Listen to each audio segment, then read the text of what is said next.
Welcome to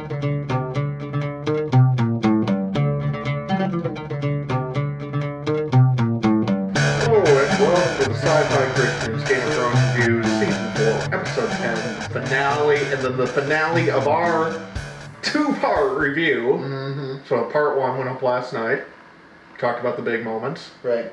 You know, Emily was here, your sister-in-law was here, they did a great job. But now we're going to kind of do old-style, classic Game of Thrones review, go through the whole episode. Did you brew and smoke last night? We did a little beer. We did a little beer, but I felt awkward being the only one smoking and everything. Alright. It seemed a bit ungentlemanly when I think it would be the most gentleman thing you could do. That's true. Man, I should have smoked. No regrets. No regrets. I should have gotten one of them to smoke. Yeah. She should have peer pressured. Well, I've been offering Emily all season, and she hasn't taken me up on it, so... But yeah, so before we get into the episode, everyone, what are we drinking? What are we smoking? Alright, so we are actually drinking your new brew. This is your Milan Pale Ale, correct? Yeah, the name? That's the name, yeah. Right. So it's actually an IPA, but I named it, so IPA, India Pale Ale. I named it Milan Pale Ale because I put honey in it. Patron saint of honey in Catholicism is Saint Ambrose of Milan. So you just connect the dots and there you go. It needs a little work. The honey taste really isn't that prominent in it. So this was version 1. But version 2. I have a tip for that after the show. Okay. We'll talk about it. I mean, I was a little upset because I did the same method I used for my ESB. And I can definitely taste the honey in that one. So I don't know if it's the hops being overpowering or what. But we'll talk about it. Yeah, we'll talk about it. But that's part of the fun of home brewing, right? Is you try a recipe and it's like, okay, this is good, and I do like this. I think this is a good beer. Yeah. It's just not what I wanted it to be. But that's okay. We'll finish it up, revisit it down the road. Yep. Do version 2.0 and go from there.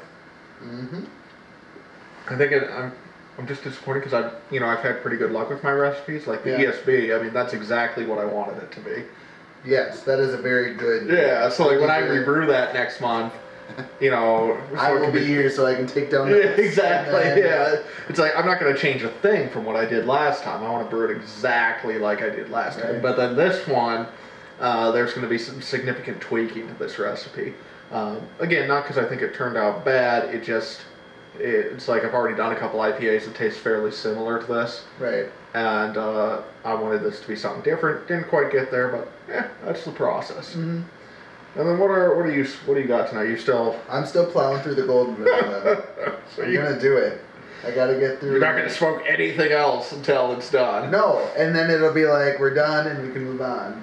I'm the person who on their plate eats all of their green beans and then all of their mashed potatoes and then all of their steak. See, and I think you were giving me a hard time on the show last week. Rightfully so, because I got my big box of tobacco that just has tons. Right. So until that gets whittled down. Yeah, exactly. But here's the thing: you got to understand, if you're not a pipe smoker, like a tin of tobacco, like a bag of tobacco like this, is $10, and there's so much tobacco in there. So it's not like a cigar. It's not like cigarettes where it's super expensive. Once you own the pipe, it's a dirt cheap hobby, really. Unless you start buying more pipes, and then it's not a dirt cheap hobby. But that's another conversation. But you inspired me last week. You inspired me. I went through my box of tobacco and threw out a bunch of stuff that I either didn't like or was really, really dry. And how did it feel? It felt great because then I was able to go online and buy more tobacco. So I got this little guy. This is Seattle Pipe Club Mississippi River. I'm smoking it for the first time right now. It's really good. This is a perfect size bag for me because it's 1 ounce. Right, because you don't have to go overboard. You can buy a 4-ounce bag when you want. But we'll see. The other one I was going to smoke tonight was this guy right here. This is the mystery tobacco. And what I mean by that is that I was going through my box, like I said, throwing stuff out, came across this bag with no label on it, still felt, moist enough to, be worth keeping. So mystery tobacco, maybe I'll throw some of this in later tonight and see what it does. So if I just keel over and die, it's like... You're like, well, I don't know what was in it. Yeah, exactly. I have no clue what tobacco this is, but it smells good, and hopefully it will smoke good. So there you go. All right, there you go. All right. Episode 10, The Children. Now... Is that the name of the episode? Yes. It's a terrible name. It's a great name. See, alright. I have a feeling that we have different opinions on this episode based on how you were reacting to some scenes when we were watching. I think we do. Okay. So let's just work our way through. Well, let's start with the title. Why don't you like the name? Well, okay. I'll talk my way through it. I might change my opinion on the way through. Okay. So, when I think of the children, I always think the children of the first children. Yeah, the children of the children forest. of the forest. Who we do see in this episode. Right, who were there before the first men were there, and they kind of interacted. And we did finally get to see a child of the forest for the first time.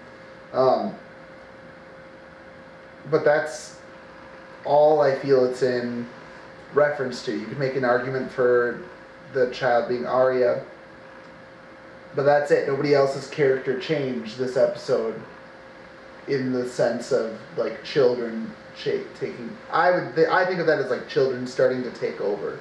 Well, see, as I was watching the episode, I wrote down all the different things that the children references, what that title references. Okay. And I have 1, 2, 3, 4, 5, 6, 7 different things this title references in the episode. Oh, you're going like children grown up, like the Lannisters and stuff? Yeah, so first of all, we find out, we have Tywin finding out about Cersei and Jaime.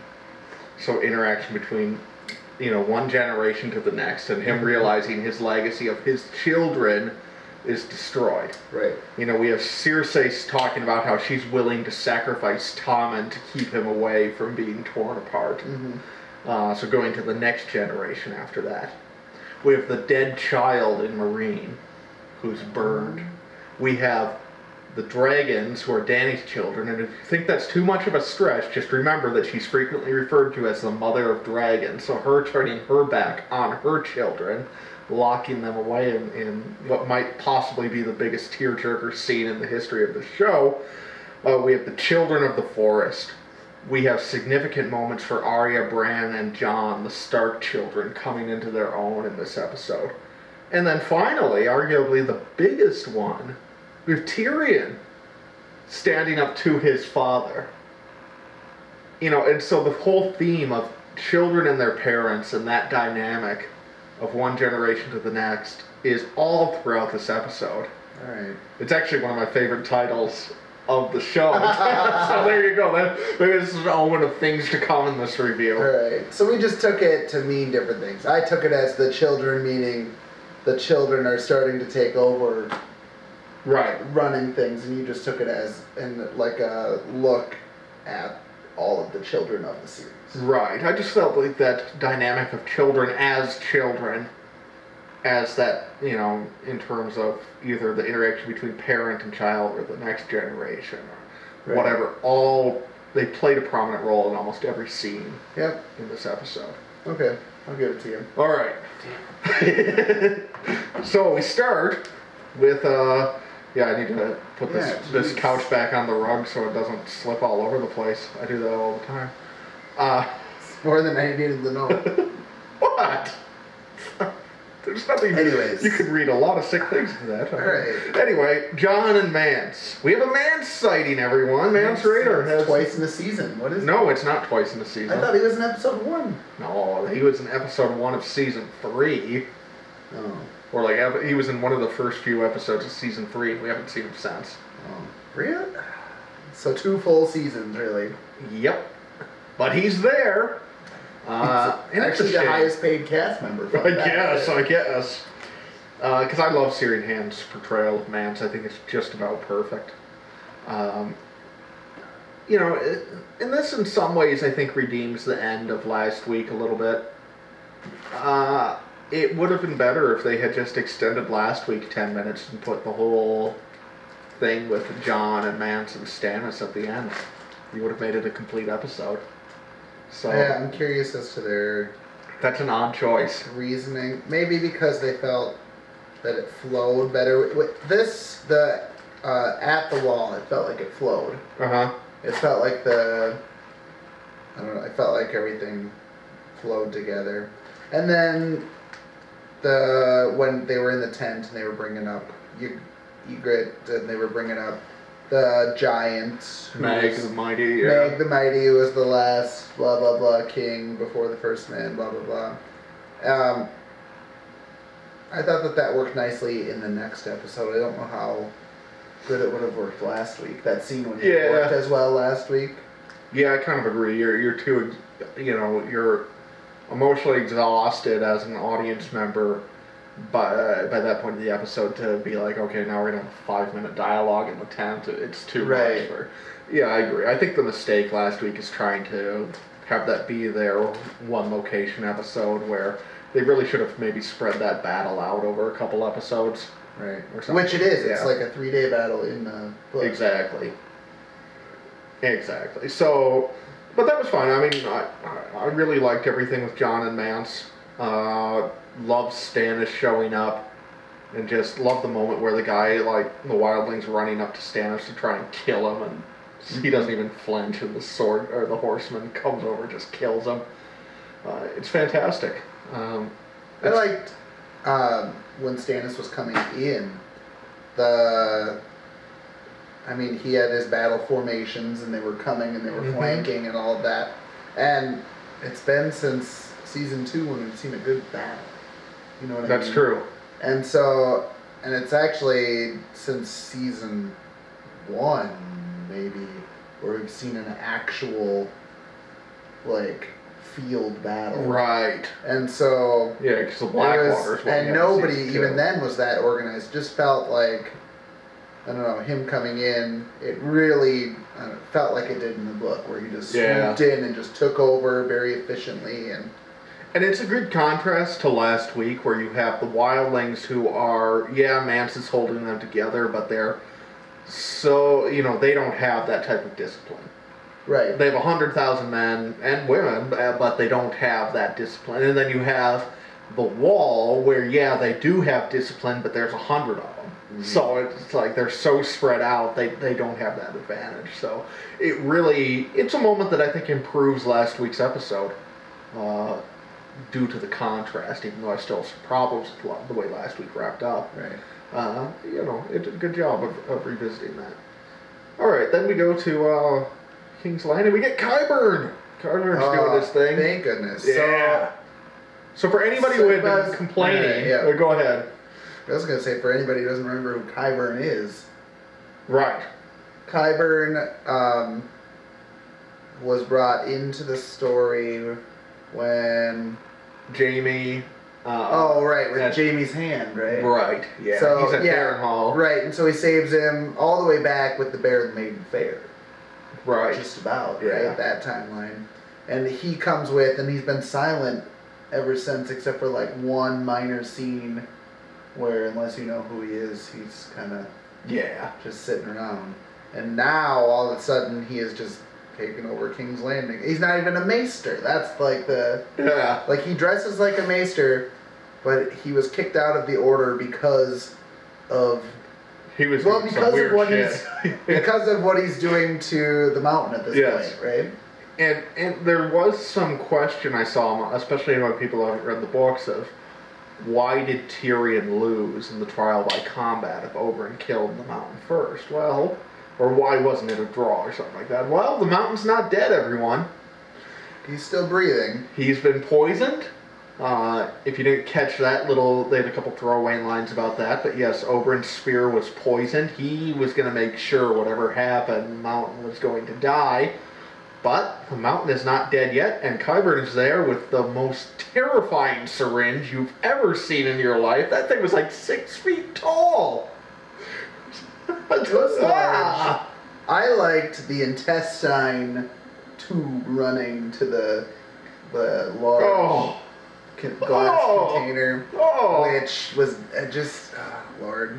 Maybe Game of Thrones, this is how they can stall till Martin writes the other books, is they'll just transition into like Westeros version of ER, and it's Qyburn doing running the hospital at King's Landing. Yeah. We just get to watch him do all this crazy stuff for the next couple of years. I mean, that could work. Right. That could work. I am excited to see... I don't think I'm spoiling anything here. I'm excited to see Qyburn's work. I think they're going to introduce Qyburn a lot more in the books. Yes. He's kind of a sideline character. We don't get to see him. Right. And I'm excited to see him work in general. Get to see what he's doing. Right, what he's doing in there and what the producers of Game of Thrones envision he's doing in there. And not necessarily just with the moment. Right. Whatever frightening. I mean, this guy is messed up. He got kicked out of the Citadel, which is where the Maesters are trained for a reason. But he's also a genius. You know, Qyburn is your proverbial mad scientist. And we're hoping he gets to be on the show for a long time. Yes, I hope so. Alright, then we go to the conversation between Cersei and Tywin. I love this scene. That was a great scene. There are very few times where we actually get to see Cersei get angry and yell. We see her be like Tywin is, where she is very calculated in her word choice when she's angry, but we've never seen her be truthful when she's angry, I don't think. Or very rarely if we have. Yeah. Part of what I loved about this scene was that, I mean, think about Cersei's character in the show thus far. She's, in season 1, very much a villain. Season 2, she is, you know, when Tyrion shows up and he's Hand of the King, she comes across as very stupid, where he's able to outsmart her all the time. And then season 3 and a lot of this season, she's kind of just sidelined and she, you know, isn't able to stand up for herself. And so she's been this character who, well, she has developed in different ways, has been a tough character to sympathize with because she's just not likable. But then when the moment where she stands up and says, Marjorie's going to get her claws into Tommen, you're going to get your claws into him, and you two are just going to rip him apart, and I won't let that happen. It's like, it's tough not to say, you're absolutely right. I mean, it's an amazing moment for this character, where we realize that, yeah, she has been evil in this series. She has been an idiot, but she is a good mom. She loves her children. Oh, yeah. And we know that going back to season 1, even, with her conversation with Sansa. Right. About how, like, it really doesn't matter if you like Joffrey, you'll love his kids.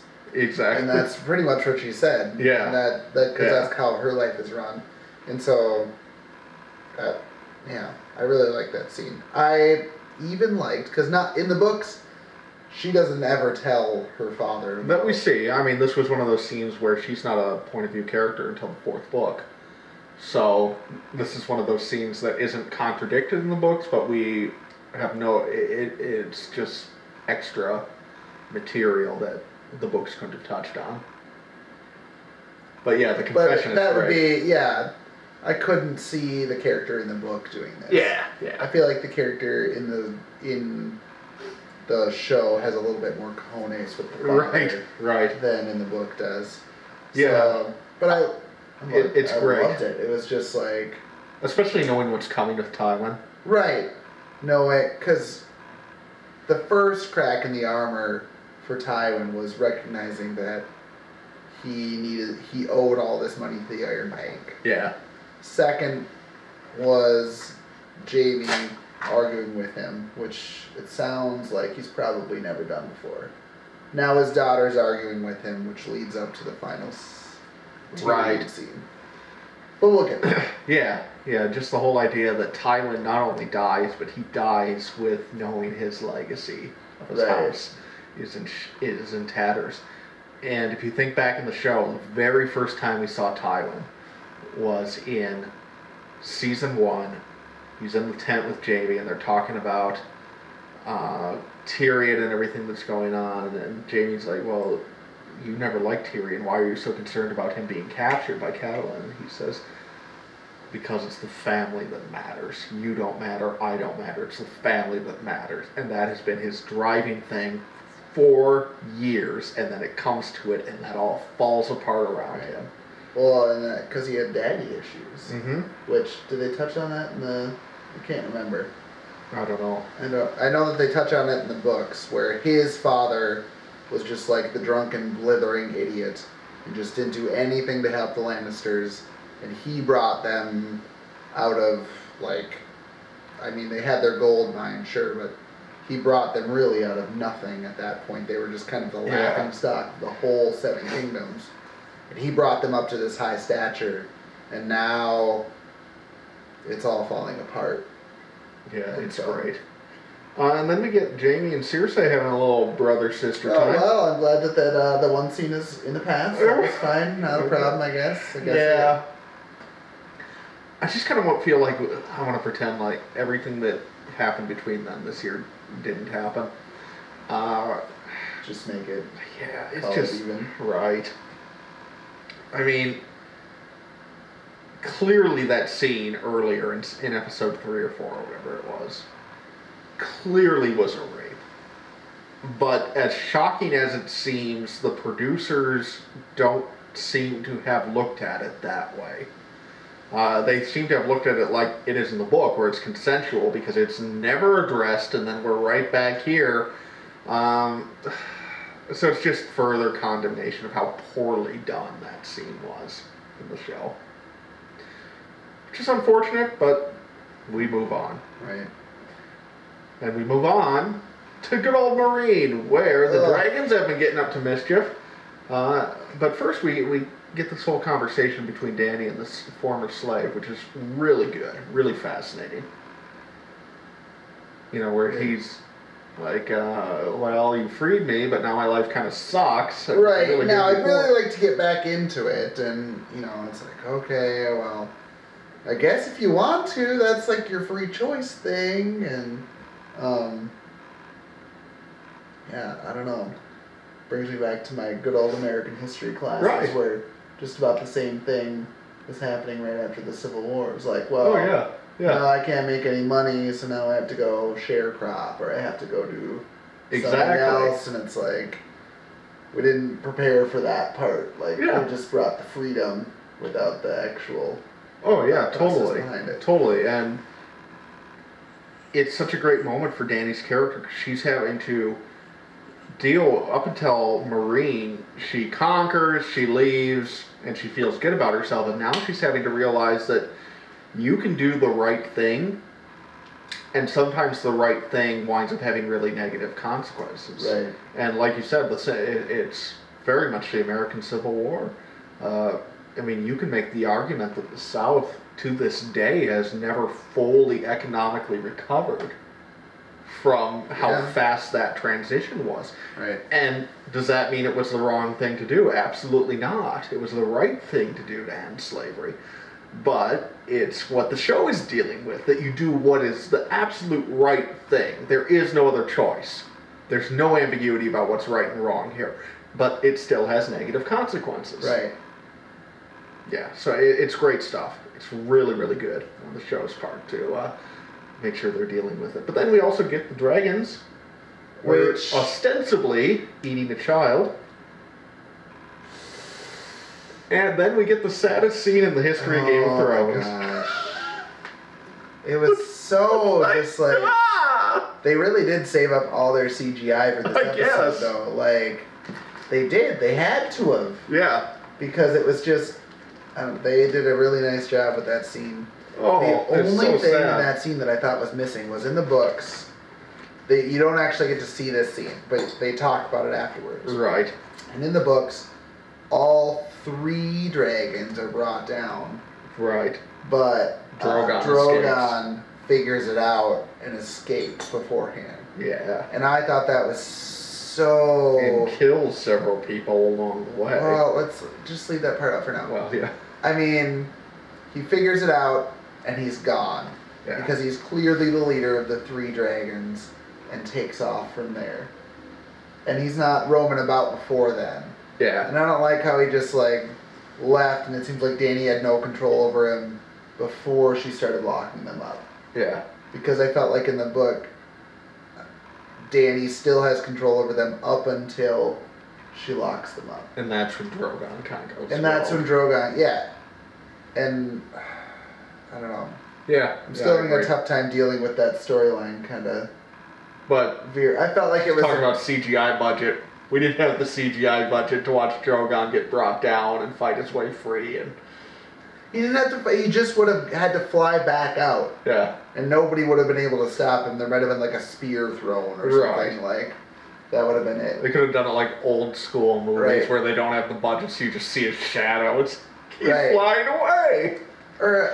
Because it just shows the separation between Yeah. him and Danny. I agree. Which is needed. Yeah, so as good as that scene was, could have been even better. Yeah. Oh, it was an amazing scene. Yeah. I almost cried, and I knew what was happening. I was like, I know what she's gonna do. Normal people are dying on this show, but a couple CGI dragons getting locked in a cave, and we're sad. Whatever. Then we kind of finish up at the wall, you know, with the Night's Watch funeral. We have Egret's funeral. Any thoughts? Nothing. Egret's gone. The end. And then we get, I think, what for book readers is probably the biggest moment in this episode. The Make you say, biggest moment in maybe the series so far. So, Bran. So he's done. Yeah. Congratulations. We have reached the end of Bran's storyline in the 5 books. Yes. She's been in a total of 10 scenes Yeah. in the entire show. But you know, we've been asking ourselves, how are they going to spread out Bran's material in the next couple seasons? Well, they're not. They're not. They're going to make up their own. So, or perhaps they've had discussion. Well, it's certainly going to go beyond what we know. Right. So hopefully they're going to stick to... You share some thoughts on that. I see our battery meter is running out, so I'm going to plug this guy in. Well, so here's where I envision Bran's story going, is there's so much to the North and the backstory of the North that we don't get to find out in the show, that hopefully now that he's at the tree, he will be able to fill everybody in. Yeah. That's where I envision Bran's thing going. And then I'm sure that next season there is going to be a scene where he sees a vision and then he has to leave the cave and then almost gets eaten by those crazy guys. Yeah. Which is a great scene. And it shows Jojen's character. Yeah, he's dead. I mean, but he chose to die. So but he's not dead in the books. No? No. I wasn't sure. I don't died in that scene. Really? No, Jojen is not dead.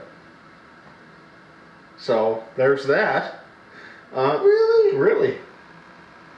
Yeah. It's been a long time. I guess it's been a full year since I read it. Yeah, but there's like 5 trillion. You can't get everything off of just one reading of these books. Alright, that's true. You know, the other part of Bran's story you've never seen is Cold Hands. That's true. And that's like all of Bran in book 5. Mm-hmm. Just about. So there's, hopefully they'll go, now that he's here, hopefully they'll go back and touch on a bunch of stuff. Yeah. Especially Cold Hands. Maybe they don't want to show us Cold Hands. Yeah. Due to extenuating circumstances. You know, here's what I think. I think that this season was written with endgame of the series in mind. Right, this is where they turned the corner and said, we're moving with or without you. And so with characters like Bran, with Sansa, where they've moved through a lot, or all, in Bran's case, in Book 5 material, right.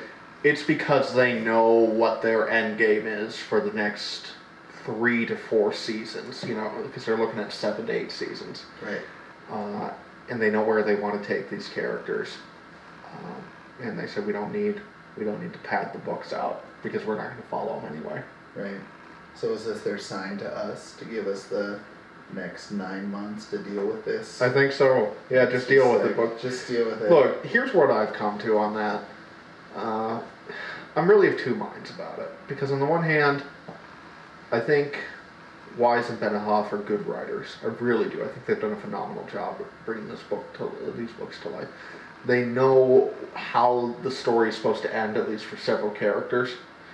And we're going to get an ending in the next 3-ish to 4 years. Right. Okay? It's not going to be the book's ending. That's okay. On the other hand, where I get worried is that when they've gone off script, i.e. Craster's Keep earlier this season, that's when the show has been at its weakest. That's what makes me worried. But then again, you could say, well, they went off script to spin wheels for a while. So was that truly original branching out material, or was that we need to fill time material, and that's why it was weak? In a 10-episode season, it's hard to say that you need to fill time. Yeah. But they are splitting one book in half. That's true. And, I don't know, maybe they spent a lot of money on the wall and feel like they needed to... Yeah, or they wanted, they knew they were going to do this episode 9 and felt like we needed to spend more time with John. He could just disappear. Right. It's, I don't know. Yeah, that makes me nervous. It makes me sad because I've never watched a movie, and I guess TV shows included, where the movie's better than the book. Right. And so it'll really be interesting because this is going to be the first time, I don't know, I feel confident saying the first time ever in a major series where the movie or show is going to finish before the book is written. Right. So is this the true test of book versus movie? I guess. Because isn't it just like you just like what you saw first or like what you read first? Yeah, but it's even more complex than that because we've already read a lot of it first. Yeah. It's like half the book comes out, then the entire movie comes out, and then the other half of the book comes out.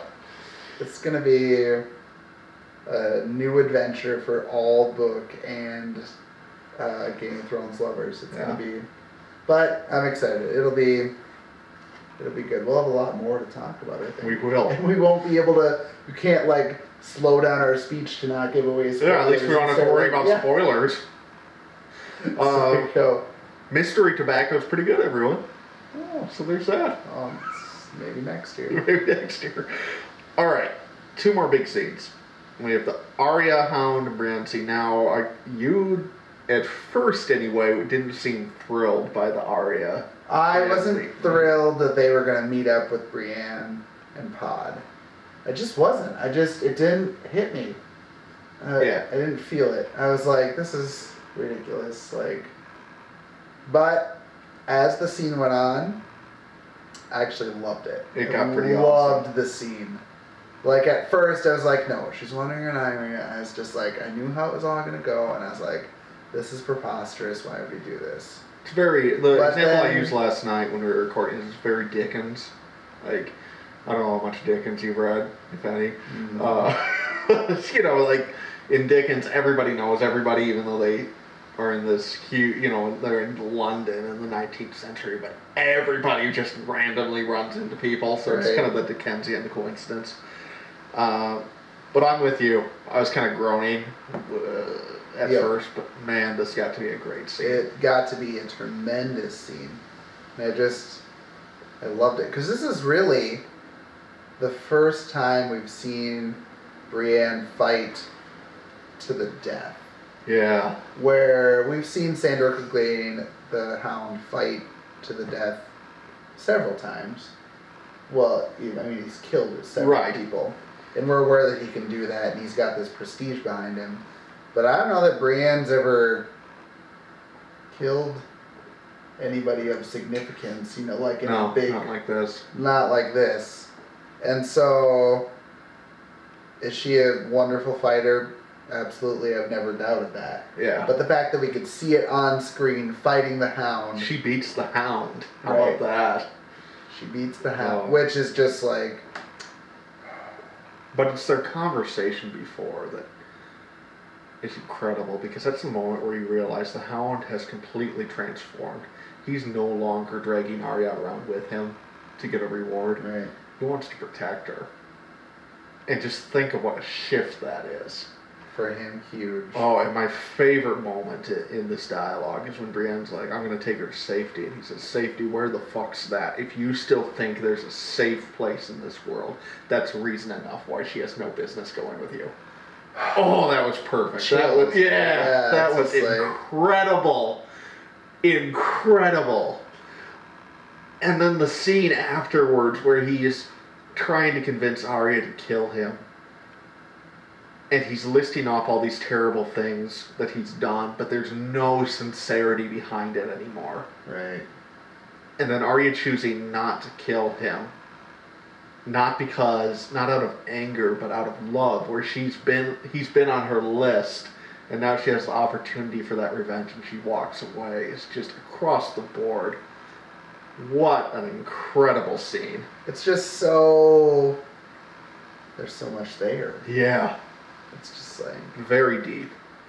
And if you think about the cosmic justice in this show, where characters who go for revenge wind up dead in this show, a la Oberyn, this might be Arya's redeeming moment, where she has that opportunity for revenge and doesn't take it. Right. Not in terms of plot machinations, but there is, if you watch the show, there is such a strong sense of cosmic justice throughout this story. Right. And it's never in time. It's never in time. Your favorite character always has to die first. Uh-huh. But eventually it catches up to them. Right. And so, I don't know. Well, that's how it always feels in general, I guess. I don't know. Or, the whole thing with Oberyn is that he crosses the line in that fight between justice and revenge. And the moment he crosses that line is when he dies, Right, because you just take your eye off the ball. Exactly. It's like that's such a thin line between wanting justice for his sister and wanting revenge. Right. And the moment he finds himself on the wrong side of that is when he's dead. Right.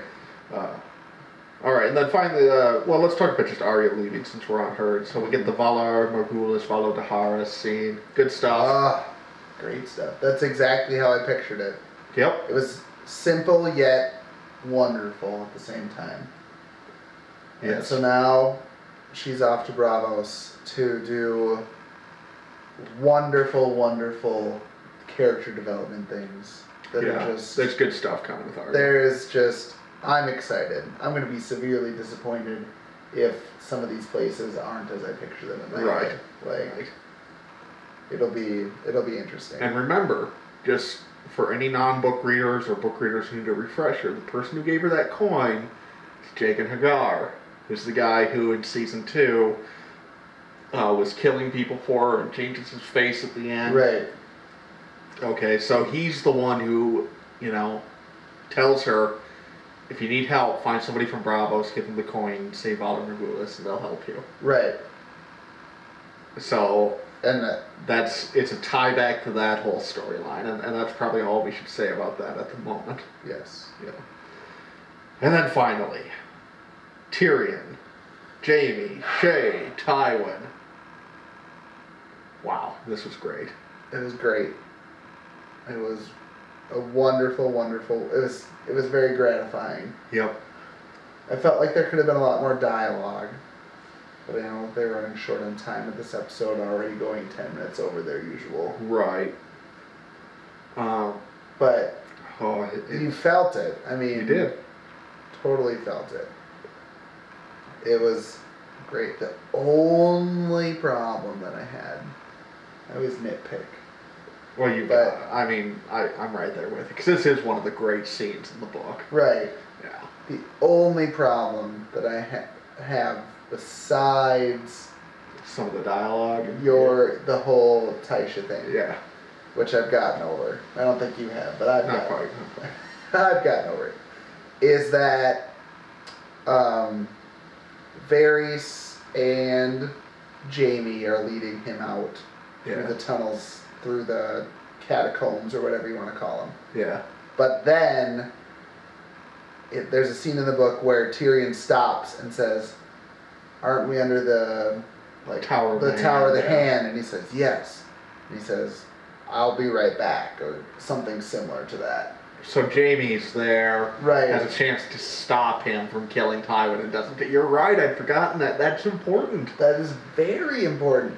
It's more important than the Taisha scene. It is, because it deals with Jaime's guilt. Right. As far as what happens to his father. Now, they can still play that, because Jaime's the one who let him out of the cell, but it's more of a stretch now than it was before. But Jaime sends him up there to knock on the...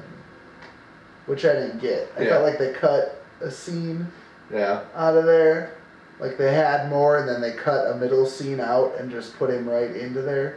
Mm-hmm. Because he's like, "You're going to go see Varys." And then he gets up there and he's in the Tower of the Hand. Yeah.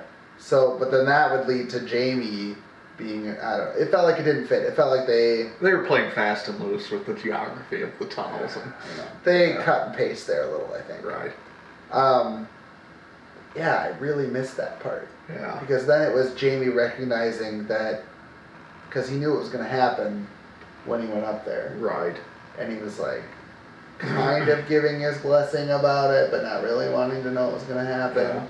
But the scene was just incredible. I loved when he walked in on Tywin. It's just like, hey Tyrion. Yeah. Like, not startled at all. Just the calm, cool, collected guy. He's always trying to just like, well, let's go do this and let's go, and trying to be in charge. And at that point, we talked about cracks in the armor earlier. Yeah. He literally has no armor on. Right. Even literally at that point. The most powerful man in the Seven Kingdoms dies on the toilet. Right.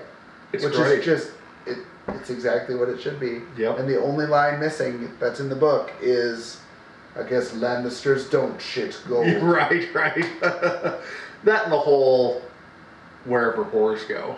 Yeah, that does play a part later in the books. Yeah.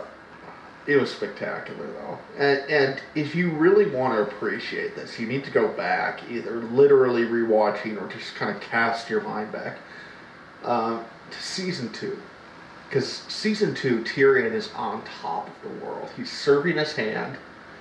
He is in the place Ned Stark is in season 1 as Hand of the King, except he knows how to play the game, and he is rocking and rolling. Mm-hmm. He organizes the defense of King's Landing. He saves that city from Stannis. Right.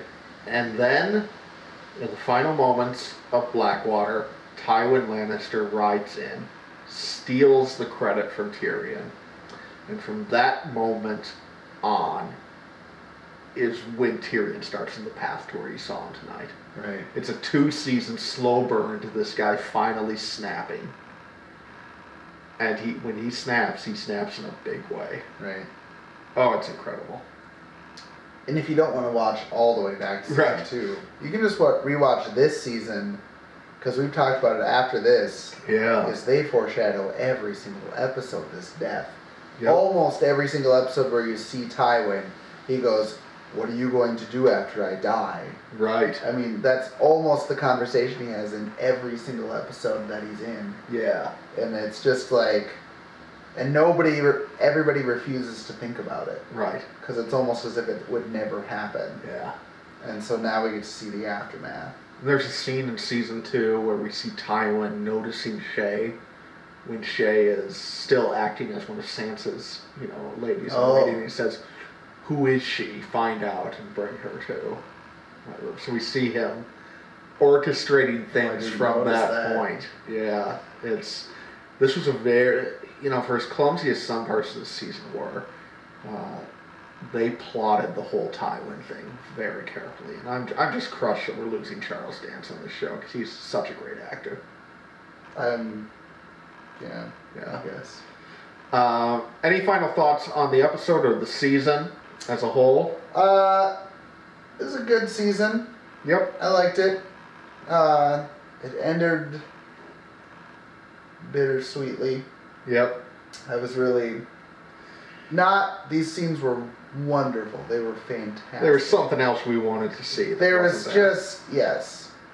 The epilogue to book 3 will come. I hope. It better. So the epilogue to book 3 will come. That was definitely bittersweet. Yeah. And I felt like they spent too much time on the stories that aren't necessary to spend time on in these last few episodes. Sure. I felt like 8 was the pinnacle of this season. Yeah. With Oberyn and that. I felt like that was the pinnacle of this season. Usually it's episode 9, and then we just have one episode to wrap it up, which you totally need, and I totally get that. Right. But this was the most explosive finale we've had. I mean, the finales usually don't have people dying. Yeah. Besides there being dragons in the world. Okay, well, I mean, that was a big twist. Yeah. But, yeah, I would agree. This is pretty... But like that season 1 finale was, up until that point, it was just dealing with the fallout from Ned dying and setting up stuff for season 2. And then the dragons were the holy shit moment, you know. And then, but beyond that, there wasn't a moment like that. Whereas this one, I mean, you have Stannis coming, you have Bran, Jojen dying, you have Arya and the Hound and Brienne, you have Tywin. Well, we could have spent like 2 or 3 episodes on this one. Right. I guess that's my thing. Is I don't know. I felt like they could have spent more time on a lot of these things. Yeah. Which is fine. I get it, and I know that they're gonna do wonderful things next season when we see season 5. There's going to be a couple of storylines where I think we're going to be in the same boat that just the watchers of the show are. Assuming that Bran's in the show, yeah. Yeah, so there you go. They'll probably recast him. You can put that maybe, in there. Maybe. But do you know what the best part about the beginning of season 5 is going to be? What's that? Is that we'll probably have a date for the book by then. Oh, I hope you're right. March of next year. You think so? Well, it'd be either the last week in March or the first week in April of next year. Oh, I hope you're right. We're going to have a date for book 6. Oh, man, that would be wonderful. I can't wait. So just think about that. The beginning of season 5, we'll at least have a date for the coming out to book 6. Okay. Ben promised it. Put it on put it on. That's fine. Yeah. He's got 9 more months to write. I'll take what he's got written now. Exactly. I mean, just give it to I'll read it page by page. Yeah, do it Dickens style. Day, that's fine. Right? Yeah. You know, it's like Dickens published his books serially, so people would be waiting on the docks in America to get the latest chapter to find out what happened to their favorite characters, the Dickens novel. George R. We'll Martin, do that. Totally okay with that. That's fine. I will wait on the docks to see. Yeah, I mean, figuratively. If they're shipping it by dock to Minnesota, there's something wrong. The Amazon docks? The Amazon docks, sorry. Yeah, the UPS docks. Well, no, I'll be waiting on the Google docs. There you go. All right, everyone. It's been a fun year. It has. It's been good. And, just at the end here, I always like to say at the end of the season, thank you all for watching. It's doing great. If you like what you've seen, I do the Sci-Fi Christian's a weekly podcast. The Game of Thrones stuff is not actually our main stuff. So check out the sci-fi-christian.com. I do a podcast with Matt Anderson, who's the guy who's in the season 1 videos. We talk about, stuff from sci-fi news to fun topics. We just did a topic on the Holy Grail. So all over the place. So if you're enjoying this, check that out. Check out the Ben DiBono Beer Show. And if you refuse to check out any of those, we'll hopefully see you next year. But that's all for now. I'm Ben DiBono. And I'm Ben Kirkwald. And this is the Sci-Fi Christian's Game of Thrones Reviews. Goodbye.